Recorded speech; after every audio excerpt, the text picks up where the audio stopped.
I'm a creative compiler. I'm a tea-inspired Dilhan.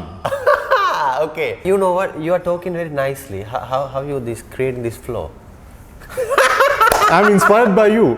No. Even before we met, you are talking nicely. Like.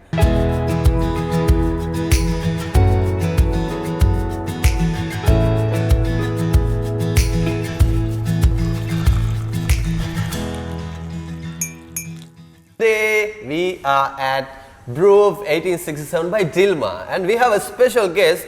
I'll introduce our guest today, but before that, can you smile a little bit? Like, yeah.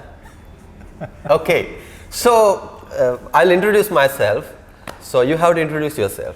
This is normally like when I conduct the workshop, I'm doing it. Okay. You have to learn it. Okay. Okay. I'll tell like this is a motto, like an engine for myself. When you have motivation, positive thoughts, we can go. Okay. I'll introduce myself like, I'm a creative compiler. I'm a tea-inspired Dilhan. Okay. You have Instagram account also, Tea Inspired by Dilhan. Life inspired by tea. Sorry, life inspired by tea. Yes. Yeah, it's really cool concept. How you choose this name, the tagline like? For me, tea is about life. Yeah. It's about the environment. It's of course mostly about nature, Yeah. because the taste of the tea. Now this is a strong tea.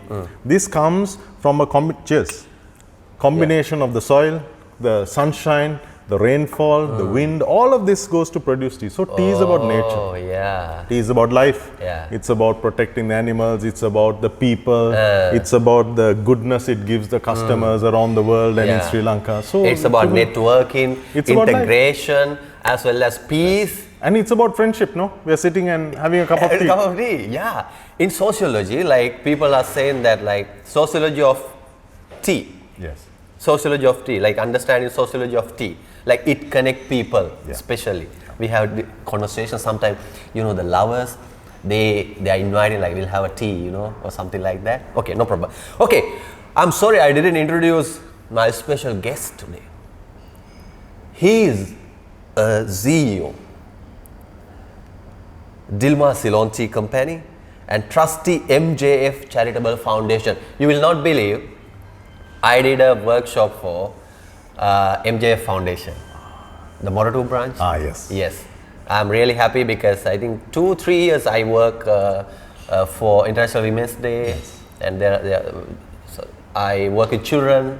Yes. Yeah. How's MJF Foundation? So these days, what are the things you are doing? Like, you know, the wonderful thing, my father, he decided that business is a matter of human service. Yes. No point in having a business if you're not serving people. So the foundation has 13 centers around Sri Lanka. We have the most 13 centers you have? Yes, Oh, from north to south and east to west. And it's a most beautiful part of our business, because you know, when you're working from 9 to 5 or whatever, you are also being able to help the lives of other people. So we have children with Down syndrome, children with cerebral palsy, we are doing teletherapy, we have mothers, war widows, we have environmental projects. Moratu, you can see. We have the Arboretum, we have children, Rainbow Kids. This is nice, no? And also you're using theatre and art, puppetry and everything to, you know, like give this message. Because art brings joy. If you look at a child with Down syndrome, you have to bring joy. Life is about joy, no? Yes, so you need to bring joy into other people's lives. And you see those children when you start playing music. And when you appreciate what they do, whether they're acting or whatever, it's a beautiful moment. Yes. Okay, so another thing is, you went to London School of Economics and you studied political science. That's it, yes. You know Ambedkar from India, he also studied there. Oh, okay. Yeah, because he's a great leader from India. And I think you had opportunity to study there, so I'm glad that I'm today with you. And also, dear friends, I'm really respect him as a friend, as well as a CEO of Dilmah, as well as he's a very like unique human being who always like grounded. Like you have to be, no? Otherwise you lose your head and then you're finished. Because like when I heard like I'm today with CEO of Dilmah, it's like actually I'm a little bit like, you know, excited, because like you are like handling so many, you are managing so many things, not in Sri Lanka, even around the world.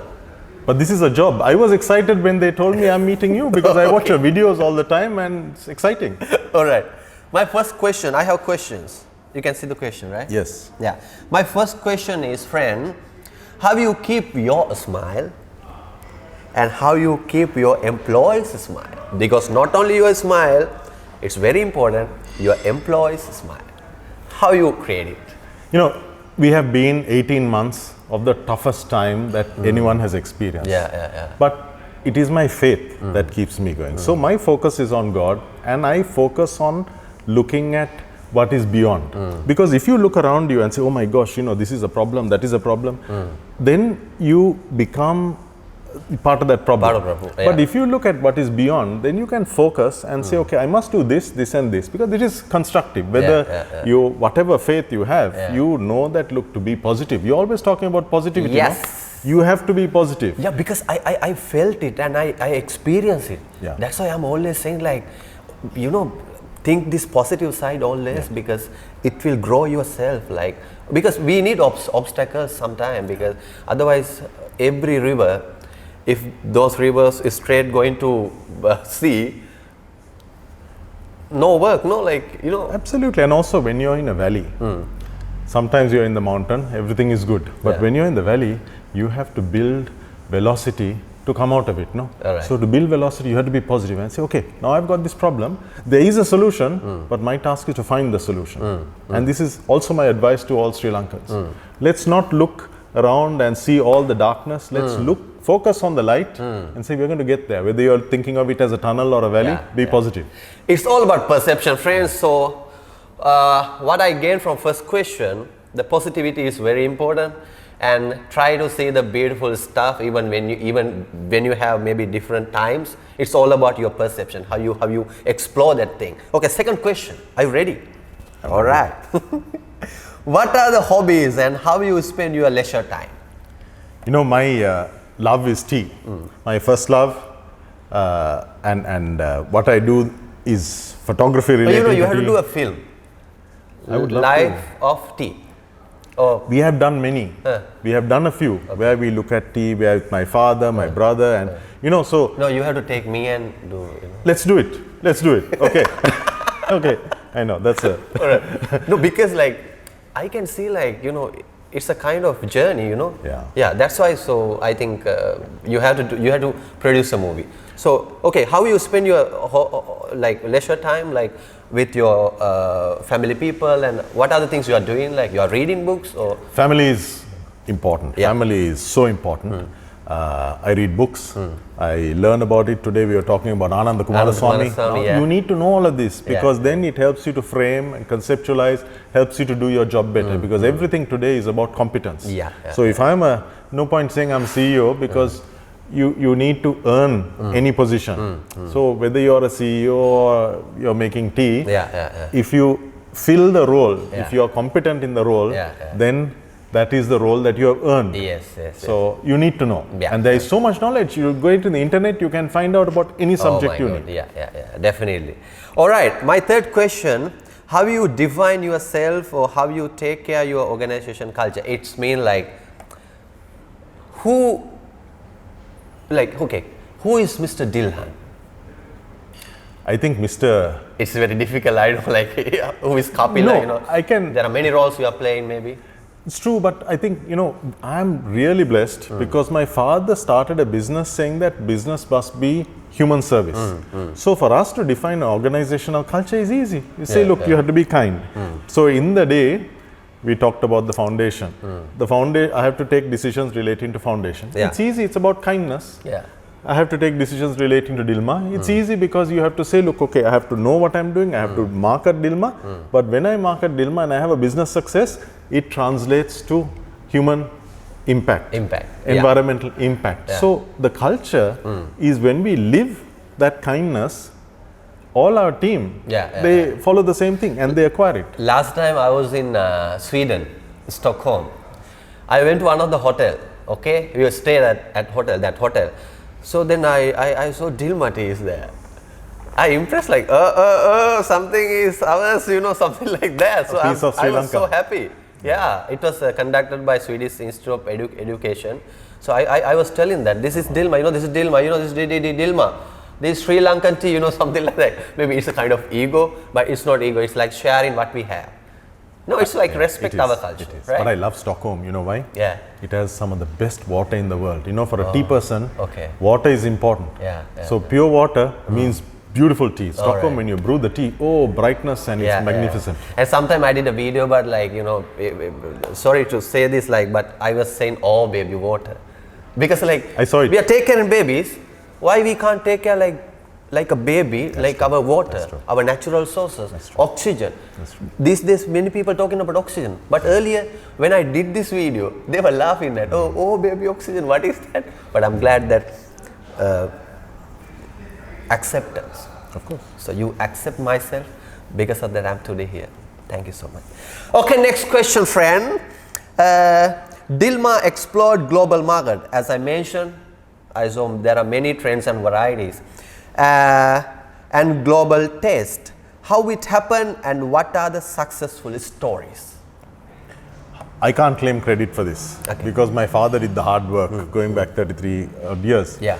But when you look at internationally, the most important thing is to be relevant. So whether you're selling tea or whether you're selling porcelain, you must make yourself relevant to the customer. So in New Zealand, there's no point us going and talking about specific aspects that they are not interested. So the most important thing in my job, people say complicate it too much, but is to go, listen, watch.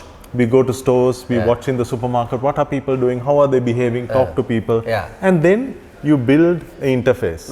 One interface for New Zealand, one interface for Dubai, another interface for some other place. So you get completely different but customized experience, because today the customer is about experience and they want to experience a product. They don't want to just buy a product. And I think that is it. So internationally, always remember that you must cater to your customer. The customer is king. You must act like that. Not to try to show them what we want to do, but give the customer what they like to hear. All right. It's like, සපත්තුවට බහලා බලන්න කියලා කියන්නේ. Yes. Yeah. Exactly.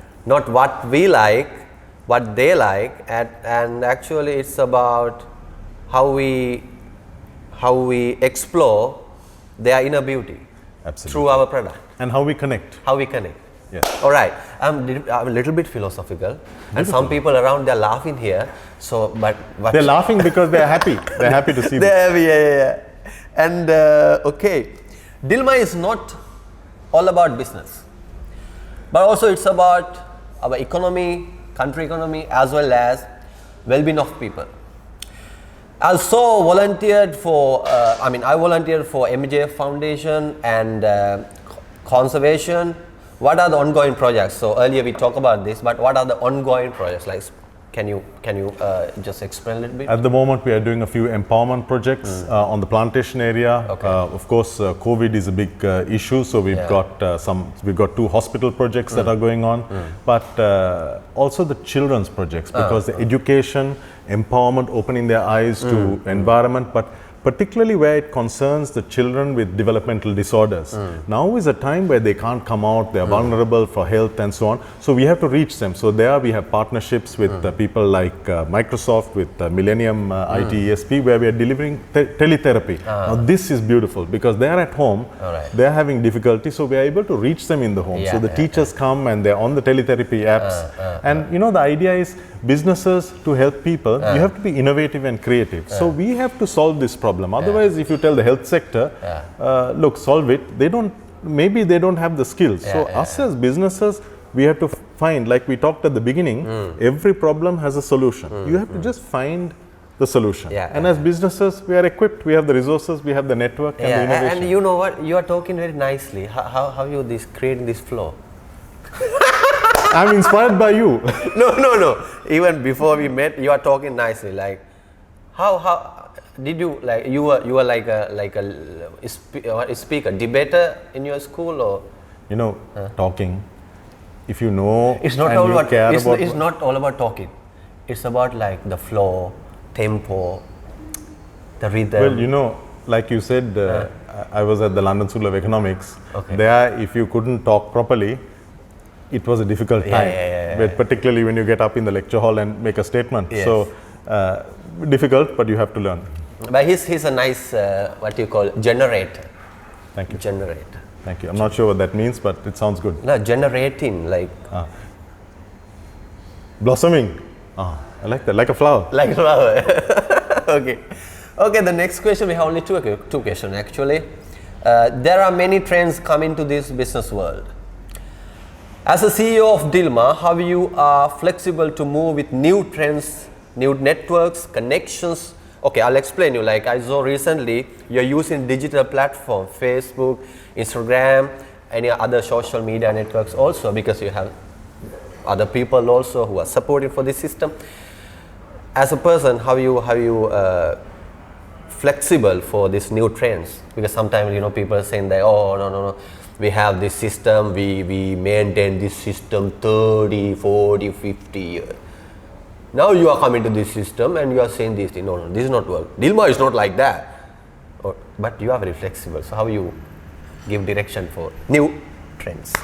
Important thing when you're in the business of selling anything, you have to market to the generation that you live in.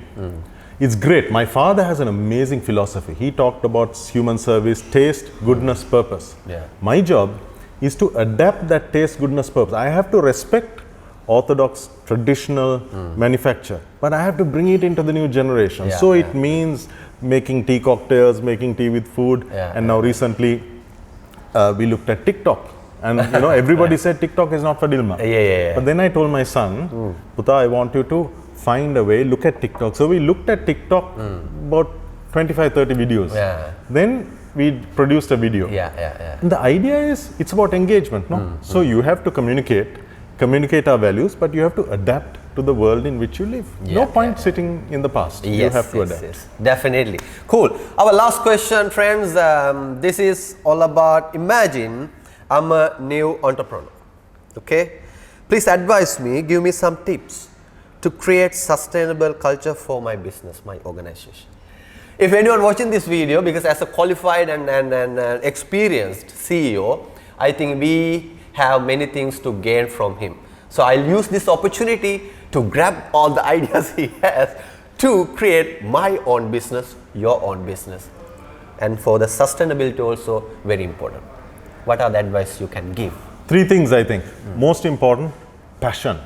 Because all of these things we talked about, you can have a product that you want to sell, but the customer will be able to see through if there's no passion behind it. So I can say, look, okay, I'm selling coffee, I'm selling nuts, I'm selling whatever. Yeah. But if I don't love that product, A, I cannot innovate, B, I cannot do new things, I cannot engage, I cannot communicate on TikTok, I cannot, when somebody sees you talking about what you love, it shows through the screen. But then the second thing is perspiration. Once you know what you love and once you know what you want to do, then you have to work hard at it. You have to learn everything about it. I have to learn how the tea is made, what is the health benefit, everything. Because then you can build your innovation, you can build your relationships. 360 absolutely. degree views and absolutely. And the final thing is commitment, because you have to stay the course. First time you may get up, you may fall. Yes. Second time, third time, fourth time. Yes. My father, in 1950, he had this vision of Dilmah. He fell for 38 years because people were pushing him down and saying, this is not your job. This is what we do in London. You don't do it. He lost all his customers. They increased the freight rates. They made terrible games to stop him. But 38 years later, he succeeded. So today we have Ceylon tea in Stockholm because perseverance. So not only Stockholm, what are the other countries around the world? Many. We have it, of course, in Australia, in New Zealand. We are now in 104 countries, but not always big. Some countries were quite big, but also important thing about business for an entrepreneur, my advice is humility. Don't ever become too arrogant. Don't ever get fooled by your success, because success is a blessing. It's not an entitlement. So when the more successful you are, the more humble you must be, and then you will be able to continue to nurture your success. These are my advice, four pieces of advice. I like to talk with you in future also, if you give any opportunity, please. I would love to, but maybe they might get bored. No, if you Not keep in front talking. of camera, maybe I'll come to your home and I have would a love nice to, tea yes. and, yeah. Yeah, of course, you're always welcome. Yeah, all right. Okay, today we had a really good discussion, and I also really inspired. I'm always like, as a person, I always really believe that what we think, it happens. Therefore, we have to create. Thank you, brother. How are you? Come. And how you enjoy Dilma? Dilma is cool. In front of CEO, I'm asking this question. Poor guy. Okay, no. I realized that, like, actually, some organization, when we see the atmosphere and people, we can feel that vibe. We can feel it. It's all about how this psychological process is going around the organizational body. But also, Kapil, you have to keep it real, no? There's no point in flying kites and thinking that, you've got to keep it real. I think that's what we learned in the last 18 months. Keep it real. Like you said, stay grounded. Yeah. All right, friends. So, okay, with Kapila, this episode we initiated with actually Brew 1867 by Dilma. I want to thank to all the people who support for my talk show actually, and I'm glad that today we have a very experienced and well-known CEO, not even in Sri Lanka, around the world. He initiates some networks and he created some platforms through Dilma. So, and also we want to thank to your father especially, who initiated this wonderful sustainable business as well as sustainable module, as well as it's coming to like well-being of people also. Therefore, I really want to thank to you. Thank you. And I don't know how to stop this conversation, but I like to talk in future through my mobile phone maybe. We are going to do that. Yeah. So today we had a special guest, CEO of Dilma, Mr. Dilhan Fernando, and we will connect with another episode. And also, final thanks goes to Brew 1867 by Dilma. Have a nice cup of tea. We are having a tea now. You can taste and you can order from Dilma. Thank you very much, Cheers. friends. Thank you. Cheers.